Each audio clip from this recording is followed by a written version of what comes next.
Welcome. My name is Emily Mabry. I'm the program manager for the Korean International Tuberculosis Center. This is the Bridges to Build TB in the Pacific Islander Community within the continental U.S. webinar. The objectives for the webinar are on our screen. I would like to introduce today's moderator, Chibo Shinagawa. She's the Senior Program Manager of Infectious Diseases at the Association of Asian Pacific Community Health Organizations. So pass off to you, Chibo.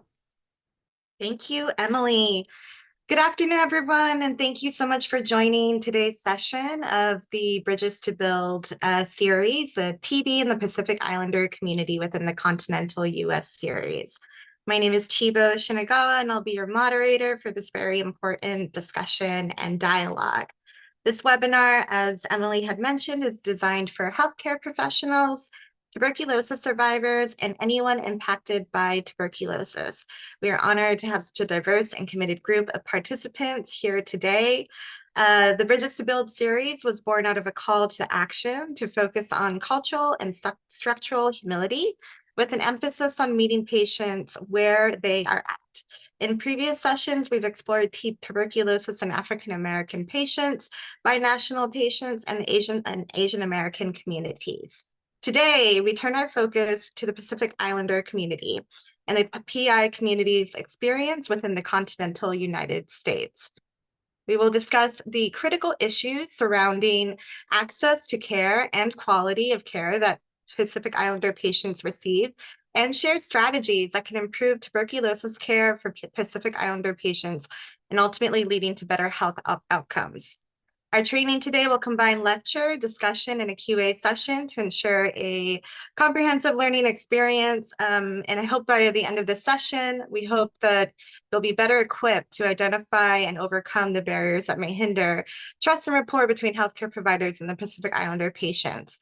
And we hope that this will also help you to better understand TB in the Pacific Islander community in the continental US to enhance the TB care experience of all of these communities. Once again, thank you so much for being here, and I'm excited to get started and to introduce our first speaker. Our first speaker is Dr. Richard Brostem.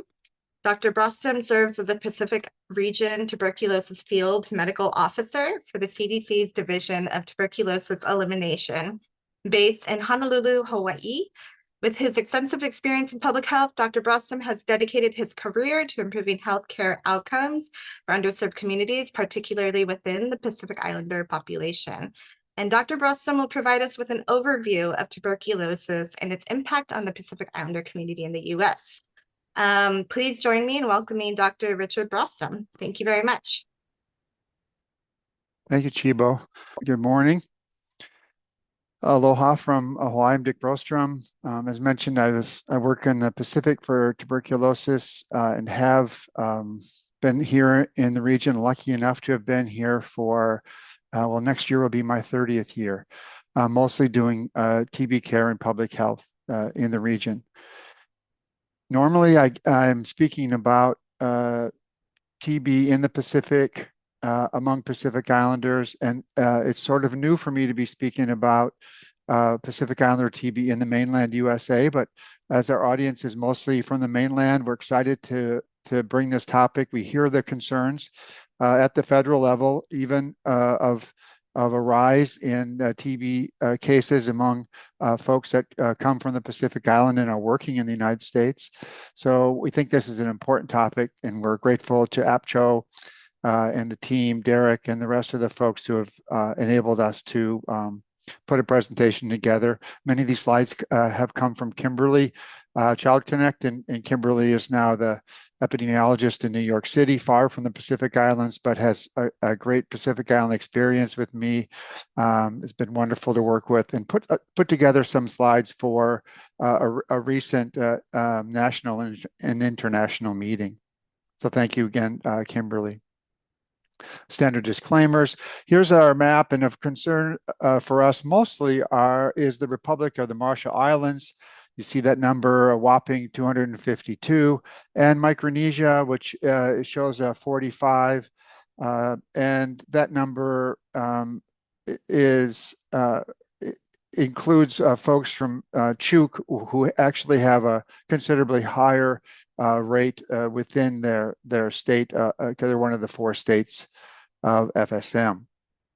The data we're going to share today come from the National TB Surveillance System. That means really the data come from you and the states and who are putting this together, the nurses who are generating this data, they're providing the care, and then on a regular basis providing that data back to CDC. So this is a chance to share some of that amazing work that you do that we can look at as a compilation and share that back with the states and the programs who are doing all the hard work. When we talk specifically about Micronesian TB, you can see that when we look at TB cases by race and ethnicity, this is from the slide set online this year, you can see the tiny little green boxes. You might not even see it. It's a light green box. It amounts to less than 2%. So the first thing we have to remind ourselves is that in certain hotspots, Micronesian TB is a big deal. But overall, for the United States, there's not a lot of tuberculosis.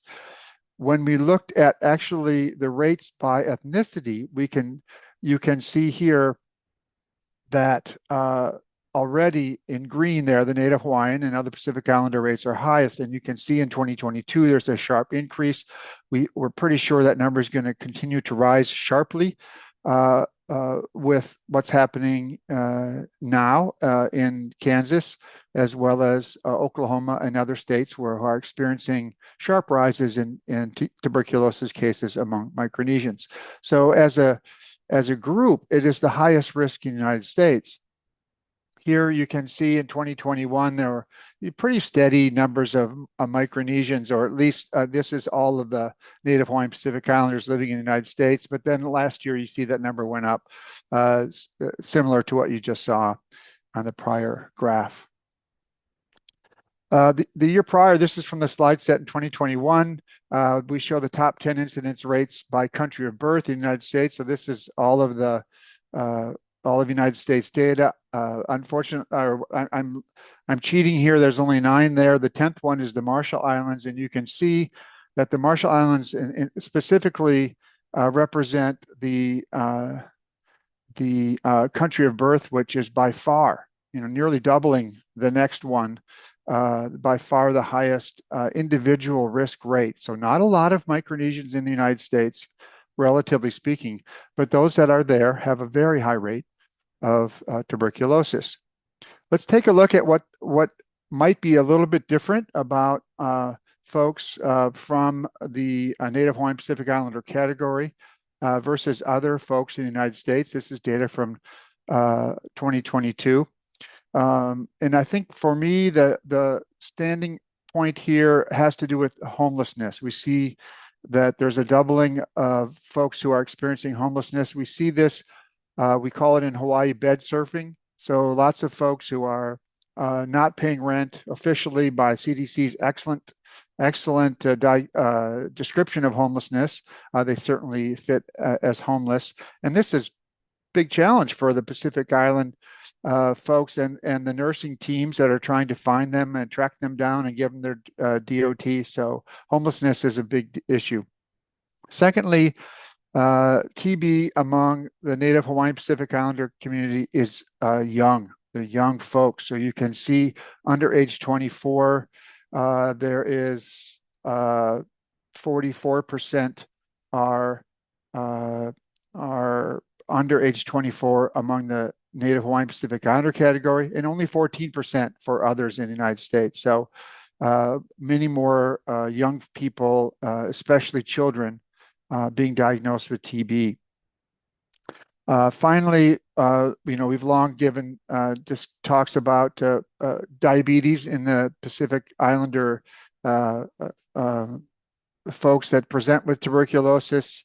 And here you can see, even with US data, we're shifting a little bit over to just the islands now. So for US affiliated Pacific Islanders that are in their home island, we do a really good job of checking for diabetes. Our programs there are well integrated, and we measure about 38%, and that's among all comers. When you look at folks that are 18 and over, those numbers are even higher. So we do see more people with diabetes. So finally, I want to show you that there has been a change in the islands themselves. We've been working hard in the islands themselves to decrease tuberculosis. And in the islands themselves, you can see with the hard work of many folks who may be on this call from the National Tuberculosis Controllers Association, or the new name, and all of their hard work has resulted in some significant drops in TB. That peak in 2018 is artificial. That's our hard work in the marshals. But you can see the rate seems to be going down. So in summary then, if we're talking about the data, the US API represent less than 2% of the non-US born TB cases. US API have the highest reported TB case rate, particularly the Marshallese here. There's a higher rate of folks that are kids, especially those under age 24 or age 15. And many adult US API TB cases also have diabetes and are experiencing homelessness. I wanted to share with you some of the work that's been done by many nurses, epidemiologists, and physicians who are working in TB programs in the United States to go out into the region in the islands themselves to reduce TB at the source. Some great work here. And there's a hint. This data is tenuous, but it does appear that you can see before we began this work, this is specifically for the Marshall Islands, before we began the work in 2018, you can see the number of people with TB in 5 years before was 143. The number of people 5 years after has nearly doubled. So lots more people are showing up with tuberculosis in the United States. We see this, the number of people coming to the US continues to increase, although the data are not strictly kept by our immigration folks. What's notable, I think, is that there's a change in TB, and this data appears to hint that, from those who show up with TB within the first year, these are folks who are having tuberculosis within a year of arrival to the United States, that number's actually gone down by a lot.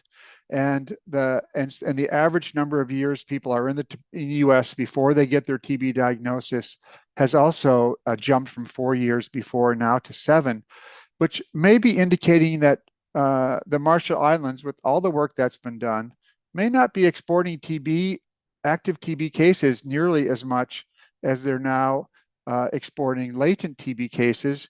And they're there working in your states, paying taxes, and ready for the opportunity to take TB prevention if they can. Finally, here's people who are much better experts than I am on TB in the Pacific. Here's Risa Book. She works in the Marshall Islands here. She's teaching all of our volunteers about how to connect with patients. Here is the queen of tuberculosis, 2 of them actually, with Dr. Darina Fred on the far right. In Chuk, amazing lifelong TB healthcare worker, and now the director of public health there. And Maylene Ekiak, the director of communicable disease in FSM, who I think is in Kansas right now to help connect to the cases from Micronesia that are in Kansas. So with that, I'd like to turn it over to begin the discussion, the important discussion, which is not the discussion about data, but the discussion about connections and the hard work ahead of all the programs to reduce the impact of tuberculosis on Micronesian populations in the US. Thank you. Thank you very much, Dr. Brostom, for your presentation. Very informative about the data, but also really love seeing those heartwarming pictures of the communities that are really at the forefront of this work. I'm excited to turn it over to Mary Ng. Mary Ng is nurse supervisor for the TB control branch in Honolulu, Hawaii. She is also the TB nurse consultant for the state of Hawaii and the TST trainer for the island of Oahu. And today, Mary will be presenting on the nursing perspective. So I'll turn it to you, Mary. Thank you. So happy to be here. My name is Mary Ng, and I'm the nurse supervisor over at the TB control branch on the island of Oahu, Honolulu, Hawaii. Today, I'm just going to give you a nursing perspective of how to engage Pacific Islanders, specifically those from the Marshall Islands and from Micronesia. The objectives today are our keys to successful engagement and our keys to keeping the patient engaged. And just a small disclosure that this doesn't mean that we always successfully engage our patients. These are just some of the things that we've been practicing, that I've experienced, that some of the other nurses have experienced in our clinic. So before I say how do we engage our patients, we need to address what kind of challenges we face. And I'm sure that these are amongst challenges that you face as well, and is not conclusive of everything. But some of the things are confusion. The patients are confused, language barrier, fear of the unknown, which is sometimes worse than actually knowing, because your mind just kind of makes up, things that are worse than it actually is.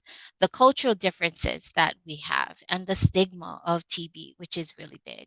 So with all of these challenges, what can the clinic do? What can you do as healthcare professionals, as people who work with these Pacific Islanders? What can we do to engage them successfully? First of all, greet the patient with a smile. We want to provide a welcoming environment. It doesn't cost anything, and yet it goes such a long way. Body language speaks volumes. So watch how close you are to them. If you're crossing your arms, if your eyebrows are kind of like down and looking crossed, and even the inflection of your voice, all of those things, especially when our patients don't speak English, it does matter. Speak so the patient can understand. So get a translator. Much of the time they have their family with them, and be careful about that too, because you think that they're translating exactly what you say, and they might not be. Speak slow enough so that they can understand. Build rapport, build trust, make connections. And you'll notice throughout my slideshow that it's important. I emphasize it a lot. Provide assurance. Things like, I'm glad that you are here. You're in the right place. We're going to take good care of you and your family. Let them know that you're not in trouble. You didn't do anything wrong. TB is not something you get because you're dirty or because you did something wrong. And the services are free. A lot of the challenges that we face for engagement, or the feelings they come in with, like the confusion, the fear of the unknown, those kinds of things right here with these statements and providing assurance to them, it allows them to be free of those burdens that they're not sure of, and then they can listen better to what you actually are trying to say and trying to teach them. Meet the patients where they are at. Assess their knowledge and health literacy, and then that way you can educate them accordingly. Educate them on TB, on how TB is transmitted, and the importance of medication. Ask for return demonstration, and don't let the eyebrows, you know what I'm talking about, when you talk to them and they raise their eyebrows, don't let it fool you. The eyebrows are kind of an equivalent of our like when people are talking to us and we nod and we say well, that's the eyebrows for them, but it doesn't necessarily mean that they understand. So ask for return demonstration. Get to know the matriarch of the family for buy-in, meaning that, well, if you don't know the matriarch of the family, the females, they're very important. And what they say and what they believe and how they feel and is important. So you want to get to know that matriarch and get buy-in from even that person, build a support system for your patient.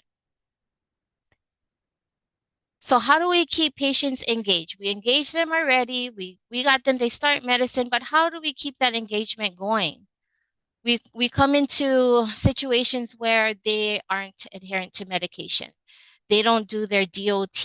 DOT stands for directly observed therapy. So they don't call in every day. When they refuse to let the nurse come into the home, well, what do we do? When they just say, this is too hard, it's too many medications, or they come across side effects, what do we do? When the parents wanna stop window prophy early because they're having a hard time with the children just screaming, they don't want to take the medicine, what do we do? Missed appointments or late appointments, when they're not truthful about who lives in the home when we're trying to do a CI, when they don't want the household to know that they even have TB, these are the kinds of challenges we face to keeping them engaged. So what do you do as a person who has to face these challenges?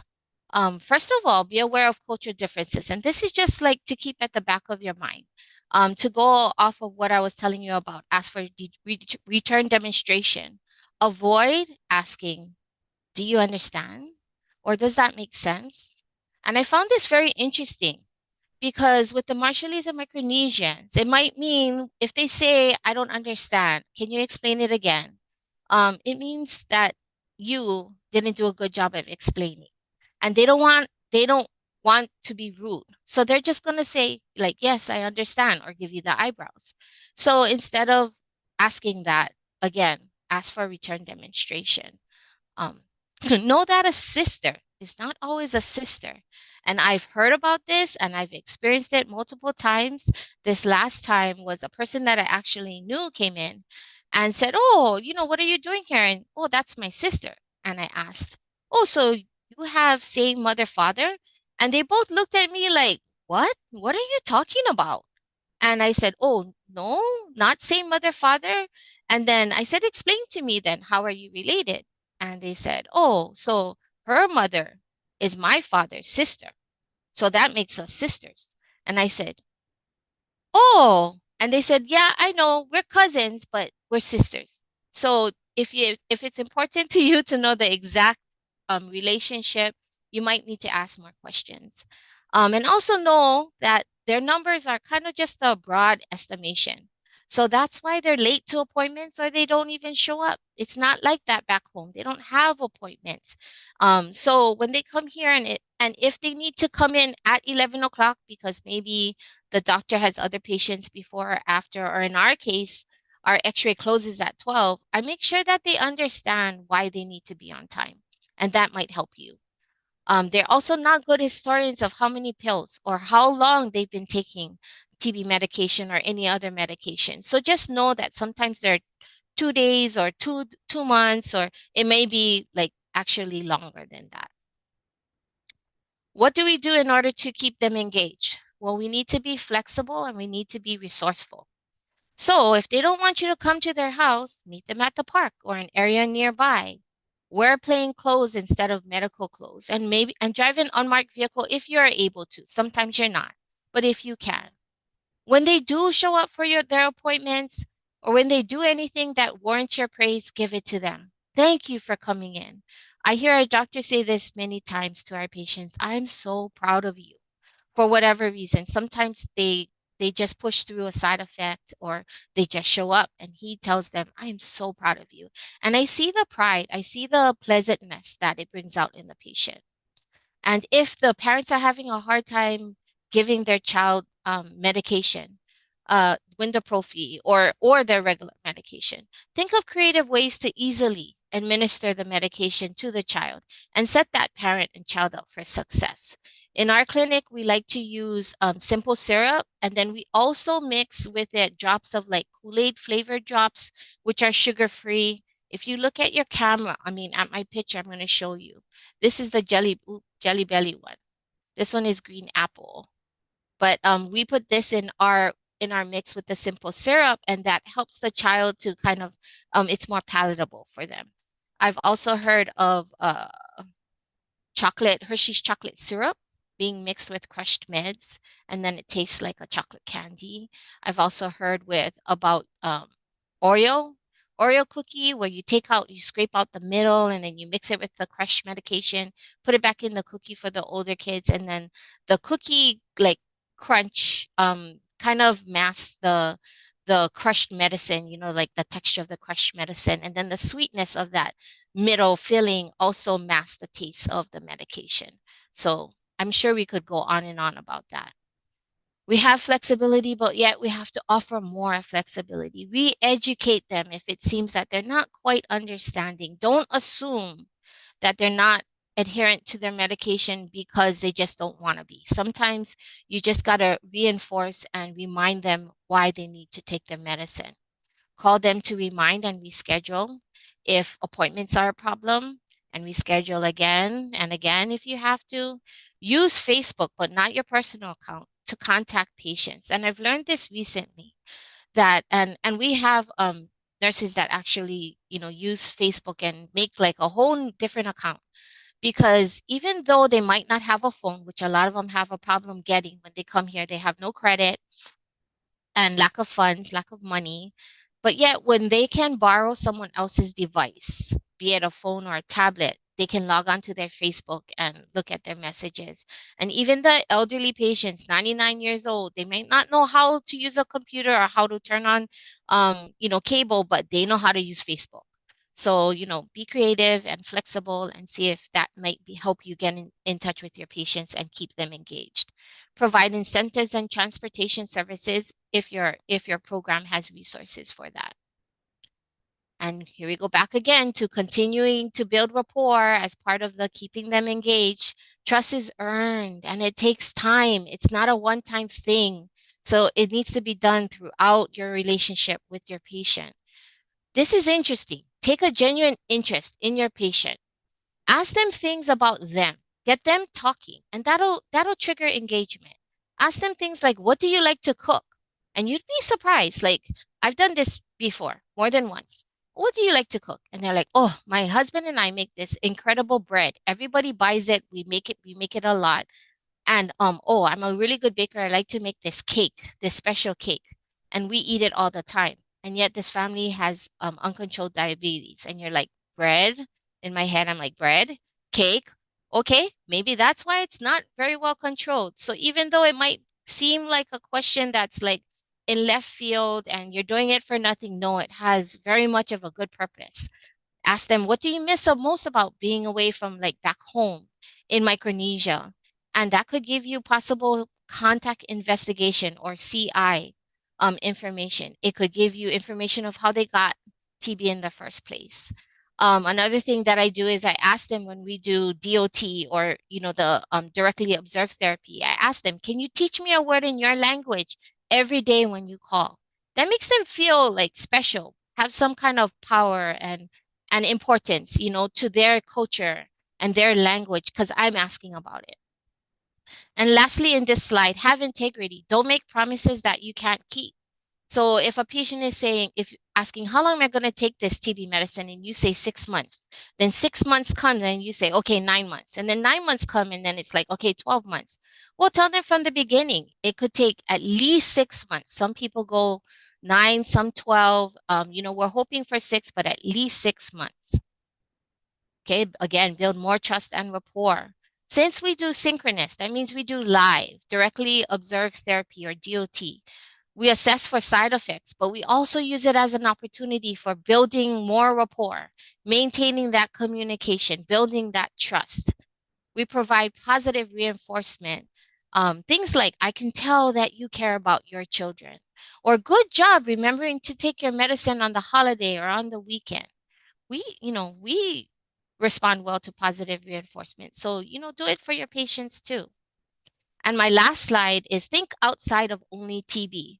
So even though we are TB nurses or TB educators, you want to think outside of only TB, provide total care and a holistic approach. We here partner with other programs within the Department of Health, like the Hansen's disease, harm reduction, public health nursing branch. For example, like if our patient has HIV, we make sure to partner up with harm, and then we make sure that their HIV is also taken care of, because it does go hand in hand with their TB care. We also work within the community and assist with housing needs. So like we work within the community so that they can get help with housing needs, insurance. And also our branch chief, Dr. Genevieve Lay, she's done grand rounds within the community and the hospitals. She's done she's been a speaker and actually taught other doctors, private doctors too, how to do LTBI, so that, we're partnering not only with, we're not the only ones doing LTBI. And we also work with the PCPs because we want to provide that total care. Sometimes a lot of our patients actually have diabetes. And so when we draw blood for A1C, for example, we make sure that the PCPs get that second copy. We want to make sure that, the doctors who actually prescribing the medications are aware of how well their diabetes medications are working. We keep those doctors informed of the treatment status of their patients, and we even help to make appointments with the PCP if needed and remind our patients during their DOT sessions of their outside appointments. Because if they're managing their diabetes, their high blood pressure, their HIV, they're going to dialysis, then their TB treatment is going to be more successful as well. So to summarize, provide a warm welcome, show you care, meet the patients where they're at, be aware of cultural differences, build trust and rapport, and keep on building it because relationships matter. Be flexible, be creative, and treat the whole patient. Sometimes you just gotta be the kind, and that means like the kind is like, Well, sometimes we don't know, but we gotta be flexible. We gotta go left when the patient go left, go right when the patient goes right. Here are some helpful handouts. I will go back to this after I just say thank you so much. Mahalo nui loa from myself and from the Department of Health at the TB Control Branch in Hawaii. And that's all for me. Thank you so much, Mary. That was wonderful. I was really engaged and always appreciative whenever I hear your presentations, but also just to kind of get a sense to a reminder to always meet patients where they're at, providing that cultural responsiveness and the kindness. You can hear it in your voice and in your presentation about how much Thank you you, enjoy Chibo. this work. So thank you very I much. do. Thank you. Thank you for this perspective and for providing these great, I think, examples of ways that we can, keep our patients engaged and supported. All right. Our next speaker is Disney Lonenler. He is the disease intervention specialist from the Tacoma Pierce County Health Department in Tacoma, Washington. Disney is from the Republic of the Marshall Islands. He works with the Tacoma Pierce County Health Department under the Communicable Disease and Epidemiology Department. Disney is also a community outreach worker and has been with the department for 2 years. So today, Disney will be presenting on the outreach perspective. Take it away, Disney. Thank you. Thank you, Sibo. Let me go ahead and share my screen. All right, again, thank you, Sibo. First of all, I would like to take this opportunity and thanks Curry for giving me this opportunity to share my experience and also my work and what I'm doing with the Tacoma Pierce County Health Department. Again, my name is Disney, and I'm from the Marshall Island. I'm moving from Marshall Island back in 2019, and since 2022, I first hired in Tacoma Pierce County Health Department as a disease intervention specialist, and now I also consider myself as a community outreach worker, as I am also doing the community outreach work. So again, community outreach perspective. Uh, Before I proceed, I would like to let me start with an emphasizement about my teams, and that is one of the things that I'm really grateful of. Is my team is composed of people who can speak different languages. So we got two Marshallese here. The other Marshallese name is Jasmine, and we have also another DIS who is from the Cambodia, who can also speak Cambodian. We also have a person can speak Tagalog, and then also Vietnamese, and of course the other Spanish. So that is one great things that I'm really, grateful of, to have a full, I would call it full team, because we are all can speak different languages. Um, Again, this is very, very good for me. And it's really good to work with this kind of, team team that, can speak different languages. Going to the second slide, these are my objectives. So it says that at the end of this lecture, attendees will be able to understand the benefits of community outreach worker concerning TB, and then also to be able to identify the key strategies to empower community collaboration, and identify strategies to empower collaboration with the Pacific Island communities, and of course to understand the intervention to engage with the Pacific Island communities in TB care. And the last one is identify resources to minimize or eliminate the barriers to a TB in the Pacific Island communities. So I would like to start with a background of how important is engagement with the communities. Uh, Back in 2018, there was a study done by the WHO, and it says that out of 10 million people with tuberculosis, 3 million did not have community-based DB services as an integral part of the health system. So my question then is going to be really focusing on how we, you know, go out to the community and provide the services. First, looking at the benefit of TB outreach worker, they are the point of contact to the program. As we all know, one of the barriers within the communities is languages. So by having someone who can speak that languages, or I mean, being a community outreach worker, it's very easy for the community to reach out, directly to that person who's doing the work as a community outreach. The benefits of community outreach is increase the case detection rate. So I mean, speaking about myself as a DIS, so I'm not just go there to like provide DOT, but I am also doing the adjustment of the people in that household, and with that, I might come up with something that I can think of, like I need to do some, you know, questionnaire, or do some, I mean, provide some testing with that household, and that is why the case can be increased, because we are also doing not just the DOD, but we also doing the contact investigation. The other benefit of outreach worker is they are the one can connect the patient to the care. For example, we the outreach worker, we mostly doing the TOD, and also we are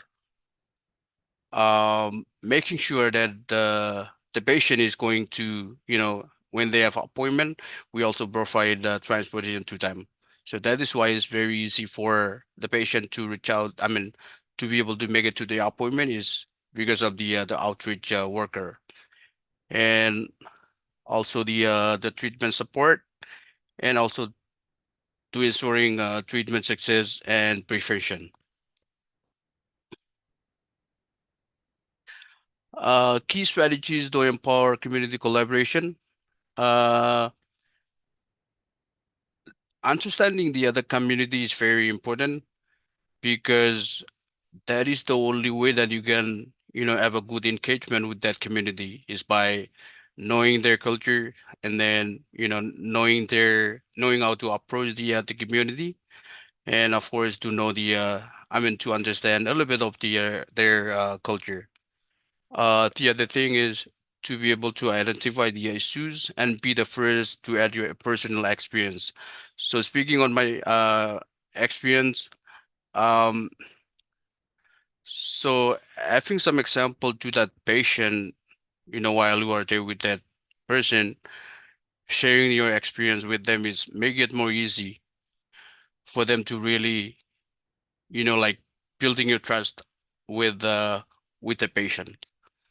The other thing is to mobilize the resources, meaning instead of says providing the clinic in that, the designated clinics, you can go out from the clinic and provide clinic outside I mean, in the the community, which is more easier for other people who have hardly access to healthcare, they can join that clinic in that community.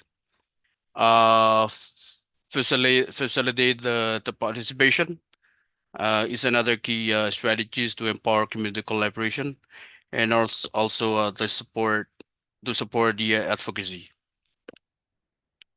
Key intervention to engage with the Pacific Island community in TB care and prevention. First, initiate community TB approach prevention. Um, Identify active TB case and contacts, and identify contacts who have positive TB tests and start rolling out active TB, and also to offer preventative treatment to LTPI. And for all the high-risk exposure, for all the other high-risk exposure need to be on treatment monitoring and follow up regularly. And also for less than 5 years old, they need to be referred immediately for window therapy.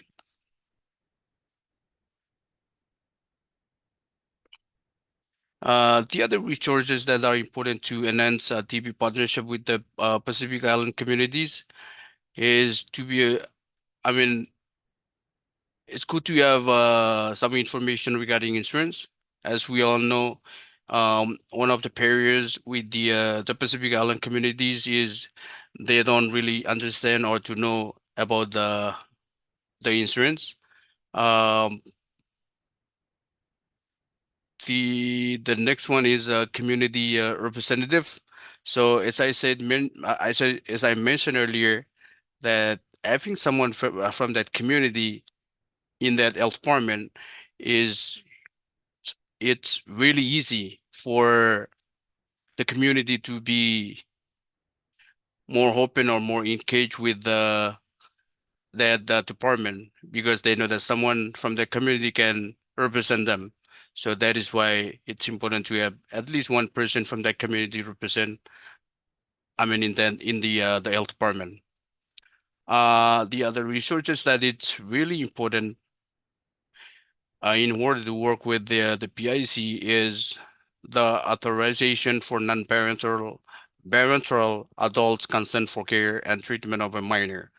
So sometimes when the biological parents cannot showed up to their children's appointment, so there's a resources that we usually have, and then we usually give it to the family members, especially the parents, to sign it, to have the other adult in that family to uh have authority to take the children to their appointment instead of the parents.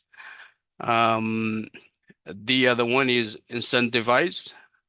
Using the incentive, it's very enables or it's very useful to especially for those people with latent TB infection. It really work by using the incentive. Providing transportation, it's another way to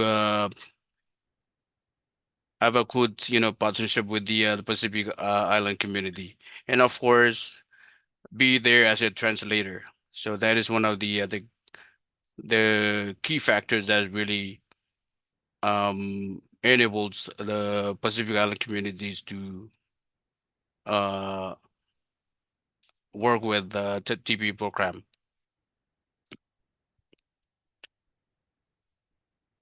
So this is my last slide, and this is my the summary.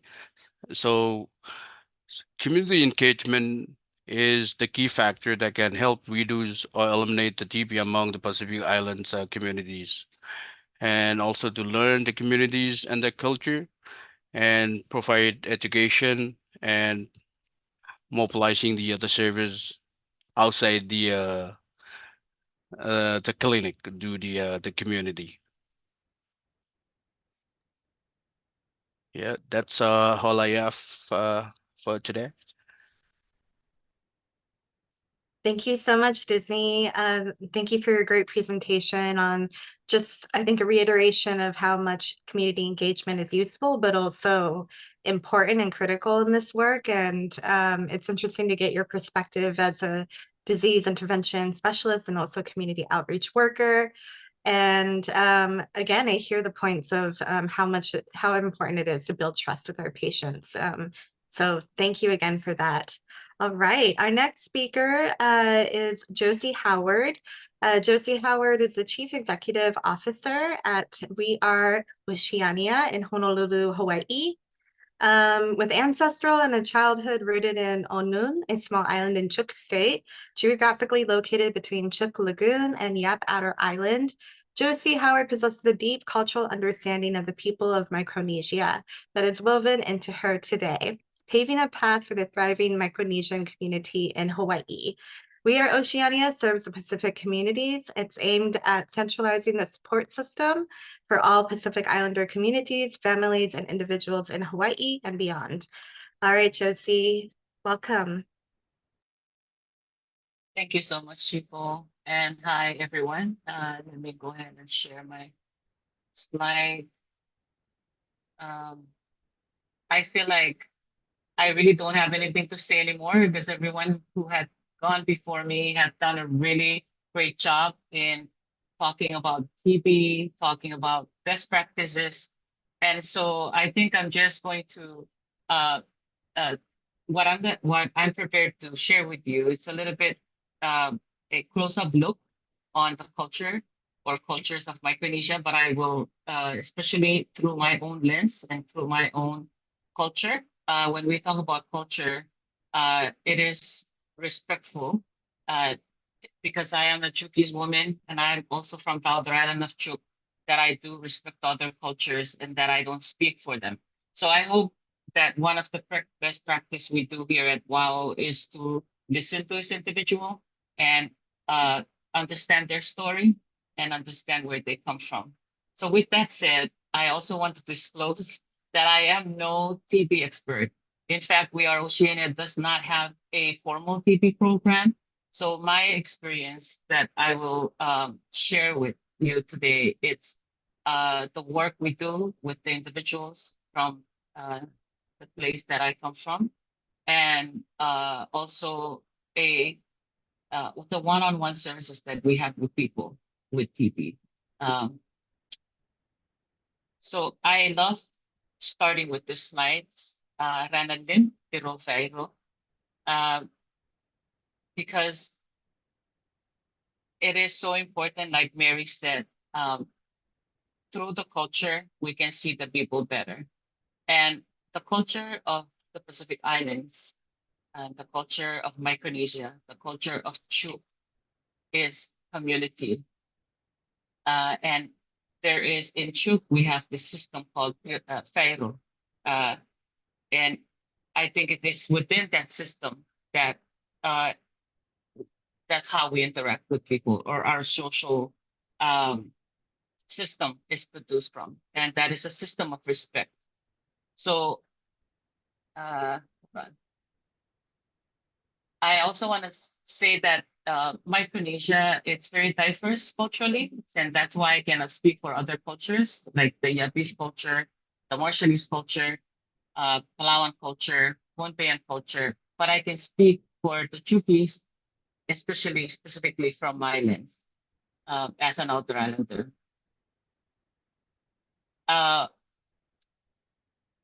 Like I said, in our Micronesian culture, it's community, it's lineages, it's clan. Family is defined by a whole lineage. And in the Chuukese culture, there are two different family systems. There's Ataranges and there's Eirang.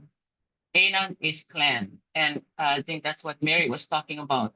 The clan is through the mother side in most Micronesian cultures. I know that in the Marshallese culture, it's also through the women. They follow the women's clan.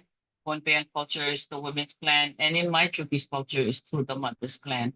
And this is so important because it's through that system that, ownership of children, or like who makes the decision and all that is done through that system. And because we are such a community people, that everything is done, or like even for me, when I decided to go to college, my whole reason to go to college was because I need to take care of my community. And it was a major that was decided by my family and by my community. Um, so when we send someone off to school, or when people are coming here to America, they're not coming by themselves on their own decision. It's always by family. The family is deciding that we're gonna, move, or that individual is sick and they're gonna move. The whole family is involved in deciding, in preparing, and in the decision making. Um, so I really want to emphasize that that it when we work with Pacific Islanders, it is so important to understand that culture, and it's so important to put on and wear that cultural lens when we work with Pacific Islanders, and not just Pacific Islanders. In my profession, I have worked with other ethnicities, and it's like the Asians. They have very strong family values, and so I think as long as we work with indigenous people, we have to understand that we have to put on our cultural lenses in order to see them. Um, I also want to kind of back up a little bit. I know this is like way into toward the end of the presentation, but I just want to give you like a good view of where we're talking about when we talk about the Pacific Islanders. And today's presentations, everybody have talked about Micronesia, and I want to bring you closer to Micronesia. And I also want to acknowledge that these slides, some of my slides, are from the group called MCAP, Micronesian Cultural Awareness Project. And this is a group of professionals from the different islands within Micronesia in their effort of trying to educate service providers here in Hawaii.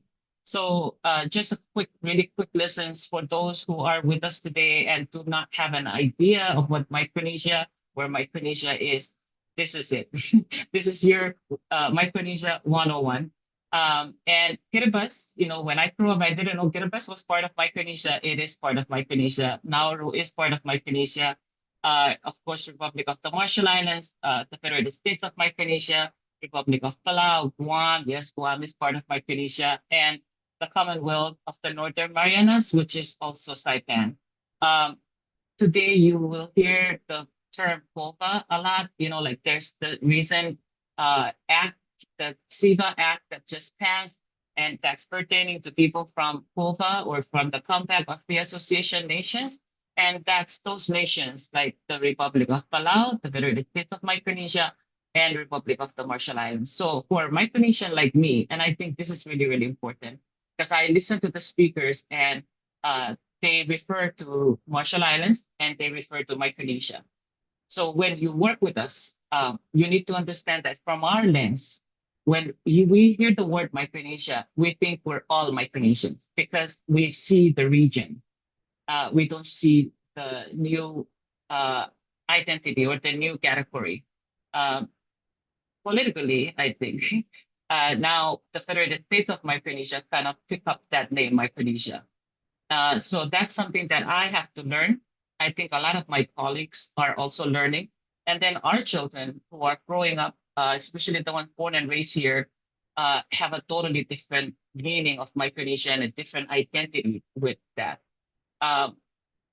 Anyways, I also want to bring you closer and I want to focus on Micronesia, the Federated States of Micronesia. I just want to bring you to life there so that when we see people here, we understand what's life like back home. So this map, it really, I love this map because not only that I, get homesick when I look at this map and I remember my stories of how I go from island to island just to earn my education. And a lot of my colleagues and a lot of the Micronesians that you meet out there have that story. These islands are isolated in the ocean, in the Pacific Ocean. And they are small islands that hold maybe some are as small as 50 people. and some are even as small as 20 people. And this small, so the whole Micronesia is, most of it is atolls, and it's spread from east to west, from Kosrae all the way to Yap, and even to Palau, these outer islands. The only way we connect to surfaces is through ships. And now there are planes that will go to certain islands, maybe like one or two islands in this region. But most of the small islands, they're connected to, let's say, for Yap, Chuk, Pohnpei, and Kosrae. Kosrae is unique because it's one island.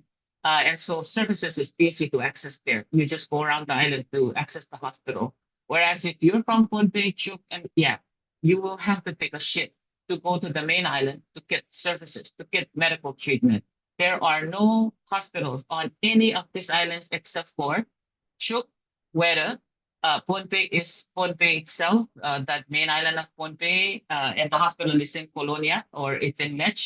And then, yeah, this is, which is the main island of Yap.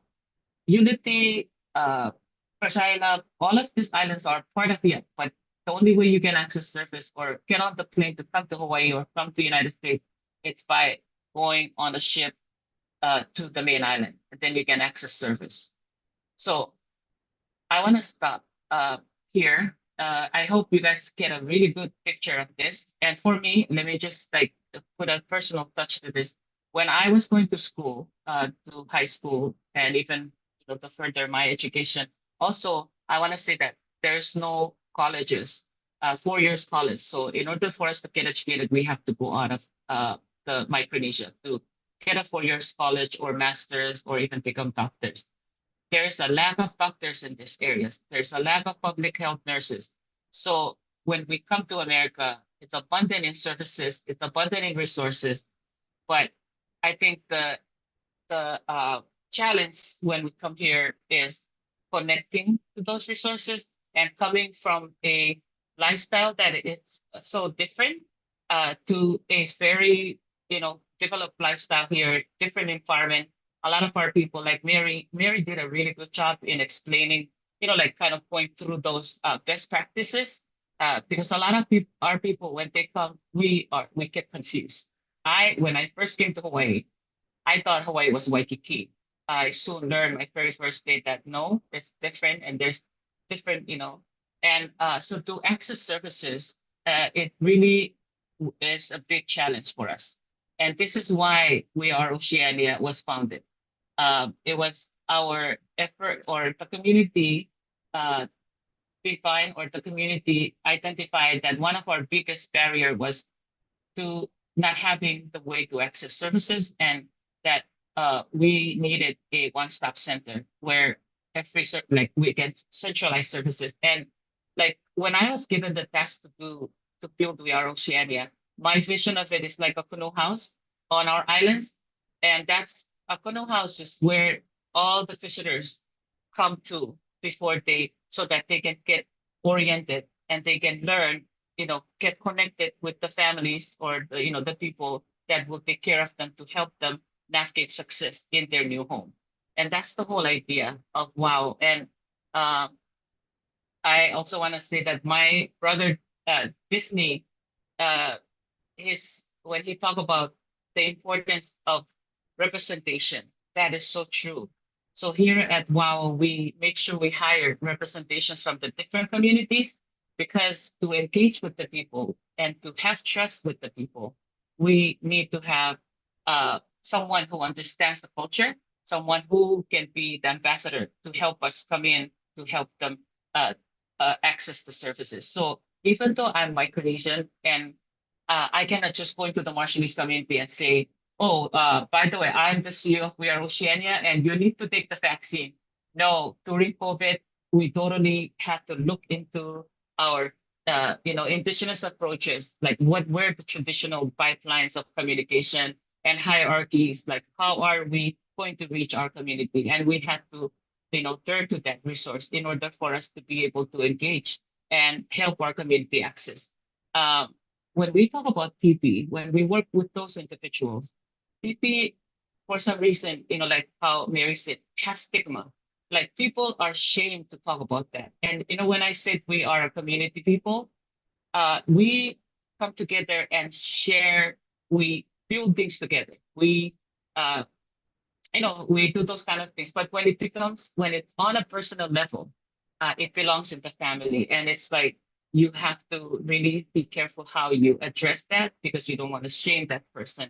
And in our culture, it's so important that we do not make someone shame, or we don't, what do we call it? Like call them out in public, or let known that these people and this I just want to say that during COVID, uh, I think COVID really like uh, kind of like gave us that opportunity to understand our community better, and what are those cultural uh, values that we cannot change, but how can we work with them?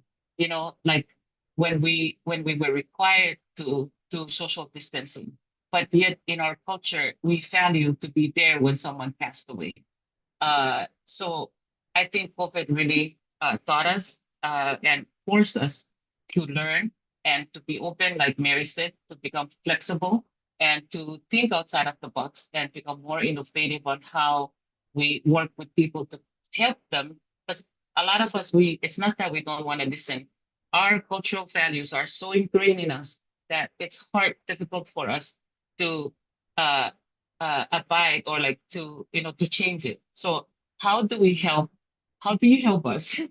Kind of like hold our hands or cross that bridge or meet you halfway so that we can be able to access the services. Um, yeah, and I think I want to stop here, and I'll take questions later. Thank you so much, Josie. That was very informative presentation, and also just appreciate learning more about Micronesia and FSM. And I think your personal experiences, just some more information about like kind of the lack of like education and public health services and in Micronesia, and also I think how important it is to respect the cultural, I think, components of, trust and community and, all of that kind of interwoven into We Are Oceania and the work that you do. I am excited for us to start our panel and Q&A. We'll do a combined panel. And so first I'll ask some curated questions for our speakers, and then we'll get to your Q&A, your questions and answers in the chat box. So please feel free to use the Q&A over here, and then we'll get around to those questions shortly after our panel questions. So if I can please ask all of the speakers who spoke today to turn their camera on. Again, thank you to all our speakers for insightful presentations. I know we've covered a lot of ground today. And so our panel is really focusing on what are some actionable steps towards positive change, particularly in supporting and being a part of this community, and also how, how we can kind of focus on supporting Pacific Islanders in the continental US and beyond. And so what I will start out with is, I think, a question for Dr. Brostom. So the first question that I have for you is related to your presentation around barriers. So what are the most significant barriers you have identified, or sorry, not you, but CDC and the data has identified that hinder effective TB care within the Pacific Islander community in the US? As an example, we saw that you had shared that many adult US API TB cases involve individuals who have diabetes and are experiencing homelessness. And so I'm wondering if you could elaborate on how these factors act as social determinants of TB.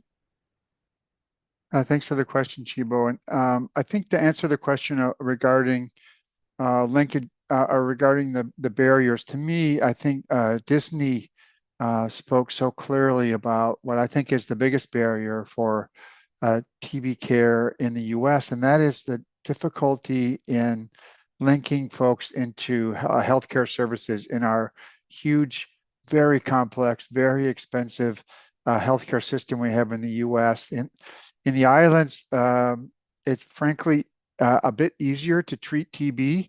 There's cultural strength that's there, and there are chiefs and informal leadership as well that help you to treat the patient from start to finish. We don't have that when they come to the mainland mostly.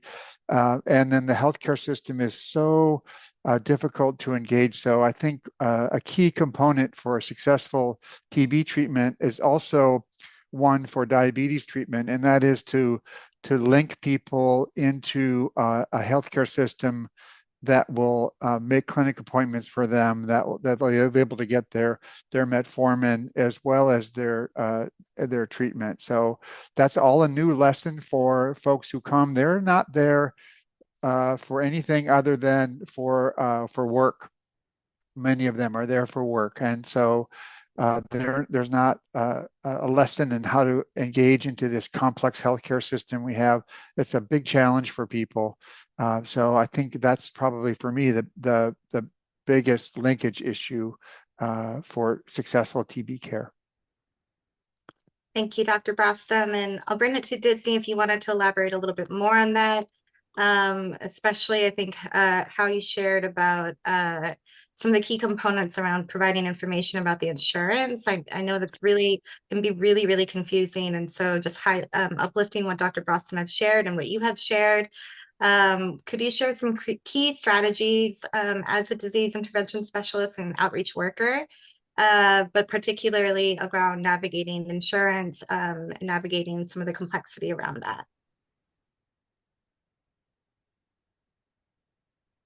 Thank you, Sibu, again. So as Dr. Brasser mentioned that, system here is really complicated. I would say that it's really hard.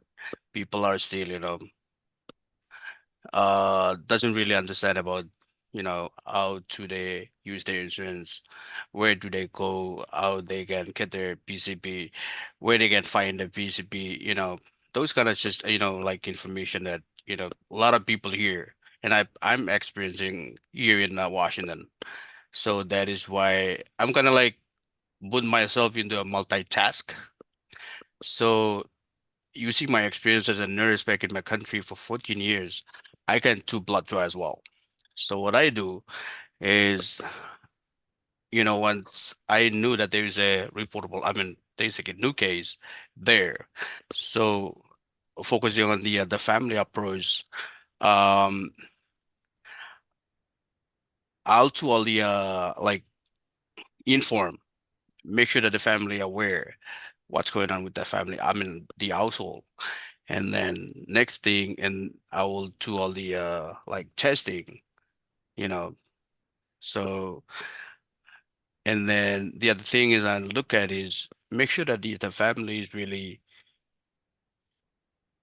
aware or understanding the system. Like, so for example, if they have like LTBI, where should they go and how do they go? And those kind of like information. So I'm also emphasizing, I mean, I'm also talking about that with that family or the household. Um, and so the cool thing about, you know, being a DIS and then same time outreach worker, I can do testing, I can do refer, I can do DODs, I can do education. So, and not just the TB, but I mean, we are also making sure that the patient is, I would say we are providing holistic care. Like we're not just depend on the TB or looking at the TB, but we're also focusing on diabetic as well. So if that person doesn't have PCB, we'll make sure that we get there. I mean, we, give them information about how they can, manage the DP. And sometimes we, I mean, I would like to say this that, the cool thing about this team is we also, sometimes we buy patients supplies for the diabetic if especially if they are on isolation and they cannot see any provider. So those are the thing that I mean, it's not just good for that patient, but it's also good for us as a health department. public health. And then, building more trust and engagement with the community is very, very, you know, Yeah. yeah, but yeah, so I hear that. Thank you so much, Disney. And definitely those different components of building trust are really critical. I'm going to bring it to Mary. And my question for you is, how can nursing education and training programs be improved to better prepare nurses for providing culturally competent care, culturally responsive care to the Pacific Islander community? That's a good question because I want to know that too. And it's been brought to my attention recently actually by Dr. Brostrom that go to the source. And actually Josie hit it right on the nail too when she said, you can't really speak for other people's cultures. For myself, I'm sharing like what our experiences are. So if we really want to train the healthcare professionals well about dealing with certain cultures in patients and whatnot should go to the source. So like use people like Josie, use people like Risa Book and the Dr. Dorina Fred and whatnot, and bring them into our training so that we hear these from the source and not just people kind of speaking about it. I mean, yes, it's helpful. And I forgot to say, I don't know why, but I am part Marshallese. I don't look it necessarily, but I'm Japanese and I'm Marshallese and I'm Hawaiian. So the dark Asian makes me look Filipino. I was born in Hawaii. I was born in Hawaii. I was raised in Hawaii. So I am very much not like an expert in the Marshallese culture, but I do have that special part of my heart, and I feel like I have a little bit of advantage because I have just a little edge over the other nurses when I say like, oh, I'm part Marshallese right there. I get closer to being in their door. But yes, so the answer to your question, again, just in a nutshell, is get the people who actually know what they're talking about to do some training. I hope that's helpful. Extremely helpful. And thank you for just sharing more about your identity and how that, your connection to your community and getting the people, at the forefront like Josie. So for Josie, my question for you is, all of us are, you're also at the forefront, but with We Are Oceania, what partnerships or collaborations have been most effective for your organization in addressing TB care challenges? And what steps can CBOs take to replicate these successes? So I heard several, I think, themes in your presentation. I think my favorite was through the culture, we can see each other better. But I'd love to just hear, more about how we can kind of build off of that and, replicate these successes in our communities and in working with the Micronesian communities as well. Thank you so much, Chico. That is a loaded question, and I have so many answers in my head. So let me try.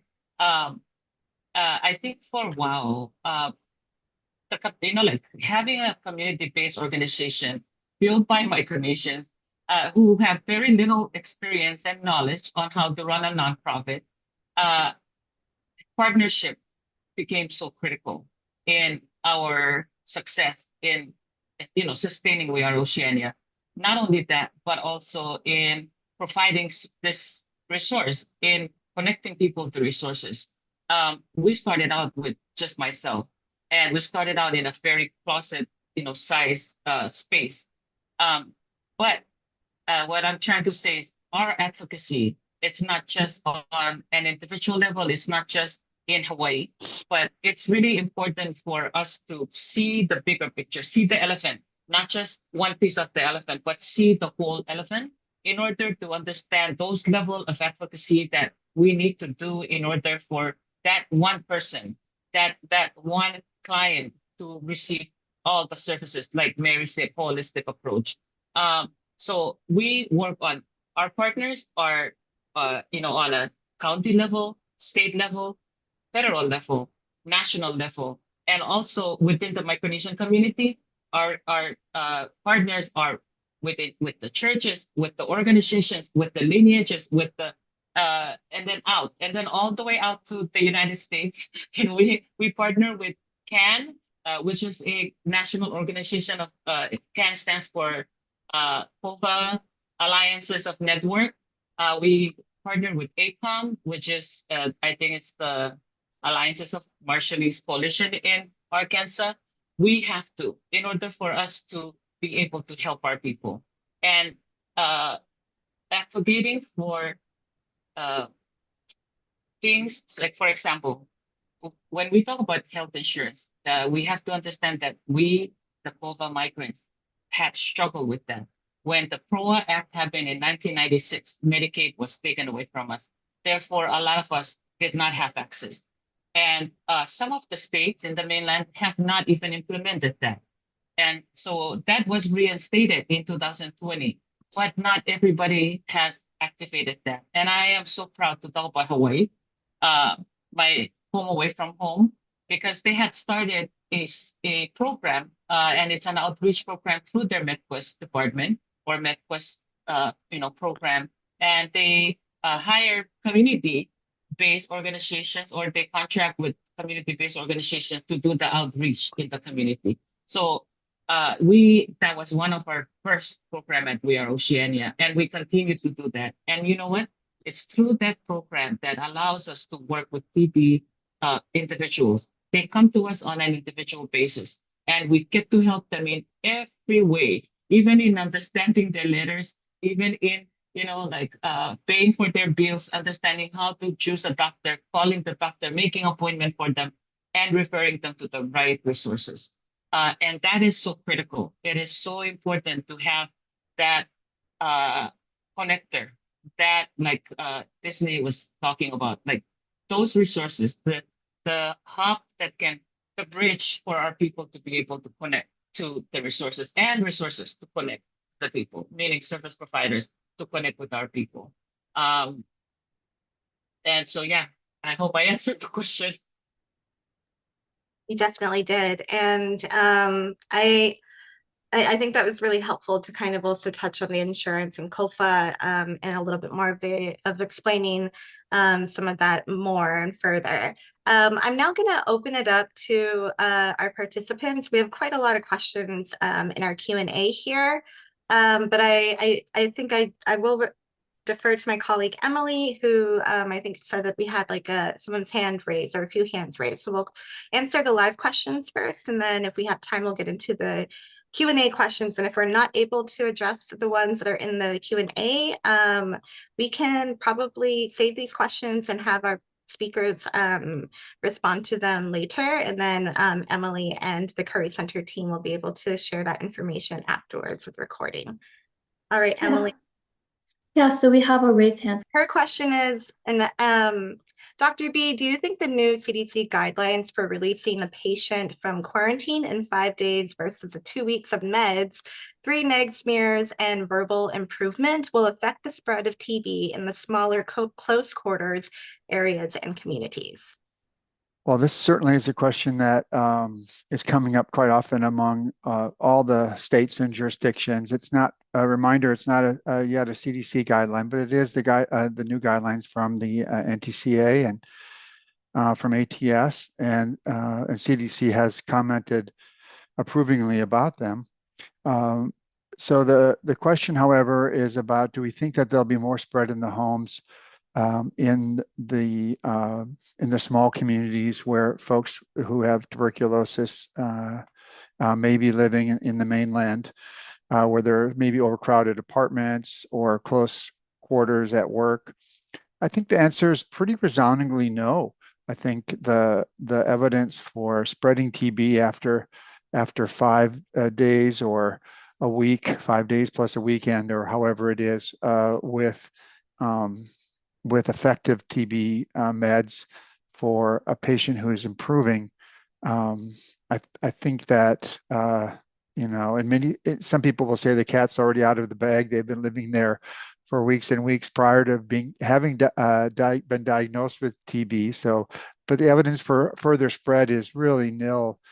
So I think it's okay. I think In some ways, the purpose is meant to improve treatment for those folks, reduce their stigma, hopefully get them back to work sooner in a safe way and where they're not infectious, but back to work.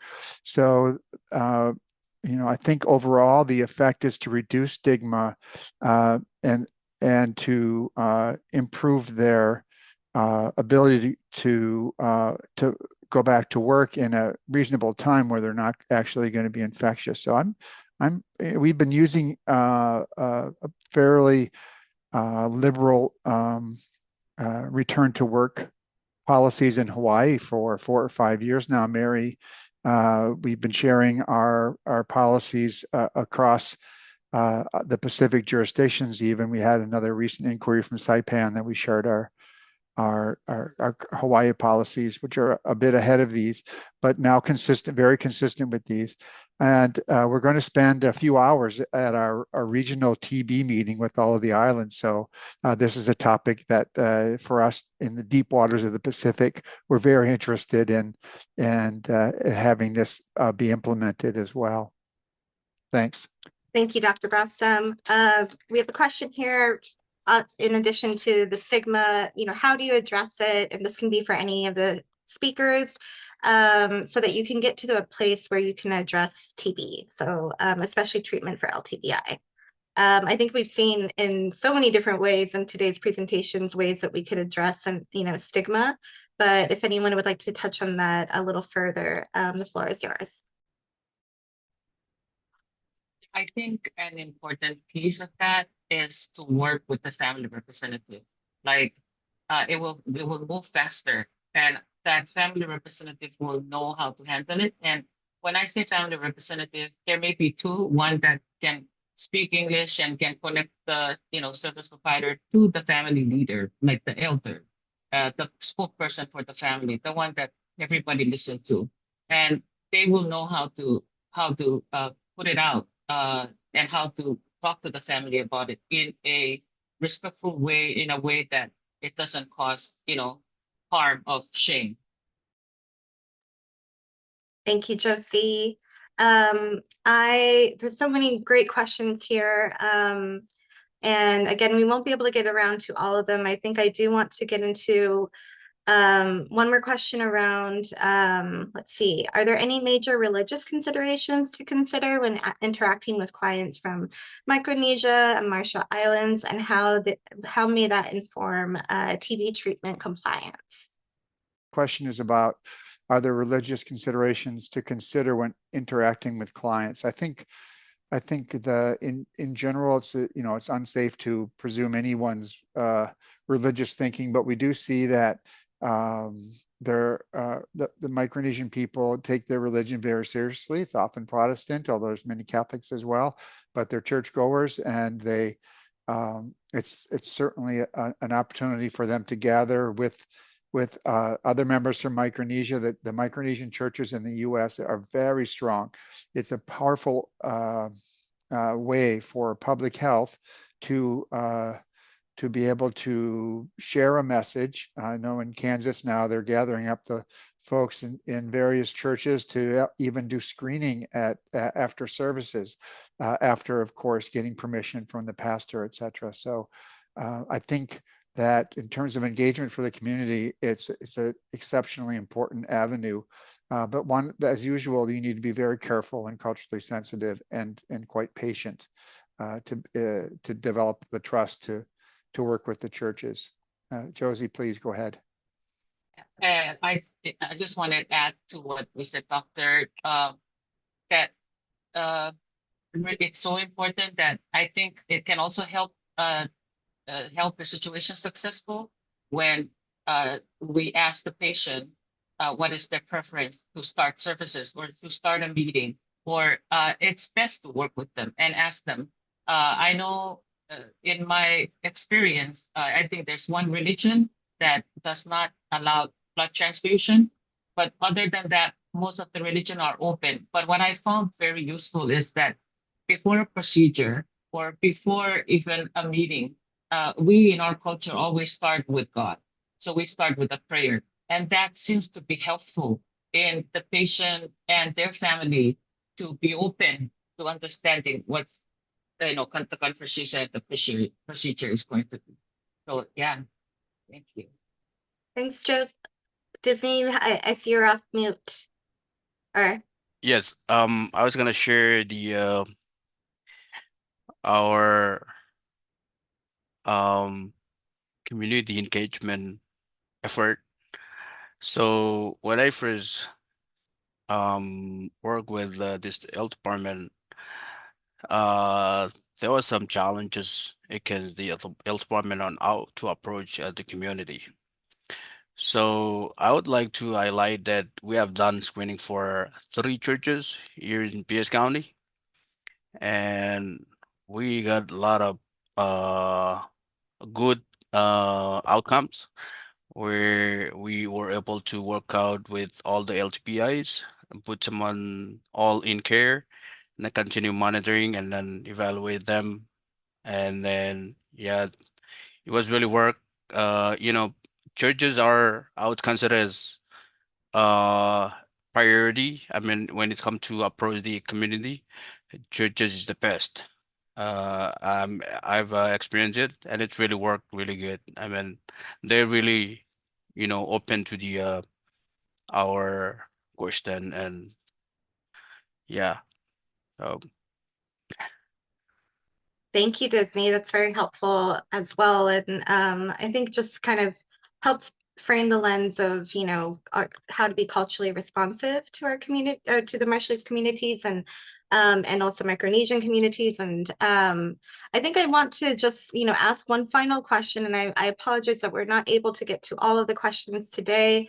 Though our coordinators will follow up with the speakers to help answer some of those questions. If for each speaker, if you could share, one sentence about what are the most critical action strategies that you believe should be prioritized to improve tuberculosis care and outcomes for the Pacific Islander community in the United States. And again, feel free to also speak on the community that you are from, the community you work with, the community you identify with as well. I'll start with Mary. I think that I was trying to think of just one, but one of the things that popped into mind is prevention. So maybe if I had to say anything, because it's on the top of my head, contact investigation. So following through with that, kind of digging deeper when you can, getting to know the families, building the trust so that they'll actually tell you who really lives in the house, and building that relationship so that we can treat with LTBI, with latent TB, and prevent active TB. Thank you, Mary. We'll go to Josie. I also feel the same way. Prevention is so important. Education is really important. And I think just connecting, like I would love to work with Mary and work with Dr. Preston in educating our community, like have the facts and present the truth to our people and present it in a way that is culturally appropriate. And I think that's what I hope for. Thank you, Josie. Disney. yeah, I was gonna say education, but Josie already mentioned it. But yeah, that's the top strategy that we need to use. Make sure that we educate more the community about the TB. The more understanding, the more people involved. So, and then engagement, community engagement is also a strategy that we need to strengthen and make sure that we have a good linkage with the our community. Yeah. Thank you, Disney. Dr. B. I'm going to go back to a question that you were going to ask me, and that was about humility. And I think the public health programs are so, in the U.S. especially, are so well educated and so proud. We're busy, but I think it's really important to have a sense of humility. You have to use your inside voice when you come to these houses. Come in and take your shoes off. Learn how to say hello and thank you in the local languages. I think that that sort of humble service style approach goes a long ways with every multicultural engagement, but certainly with Micronesians.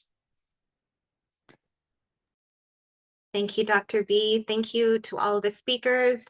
As we come close to the end of today's webinar, I want to extend my heartfelt thanks to our esteemed speakers and all of the participants for your active participation. Also want to give many thanks to Heartland TB Center, Curry TB Center, and AAPCHO. Throughout today's session, we've explored the unique challenges faced by the Pacific Islander community in accessing and receiving effective TB care. We've heard about the barriers such as diabetes, homelessness, cultural misunderstandings that can hinder the development of trust and rapport between healthcare providers, between community outreach representatives and Pacific Islander patients. And we didn't stop at identifying these challenges. Our speakers have also provided valuable insights to overcome these barriers, again, by cultivating cultural humility, improving communication, making sure that we focus on prevention and community engagement, and tailoring the care to meet the unique needs of each of these patients where they are at. So this has been, as we move forward, I really just want to encourage all of you today to continue to apply the insights and strategies that we shared today in your own practices, and also working with these communities, working with and for and together with these communities, and also, building more inclusive bridges to better health. So thank you again for joining us. Thank you for joining this webinar today.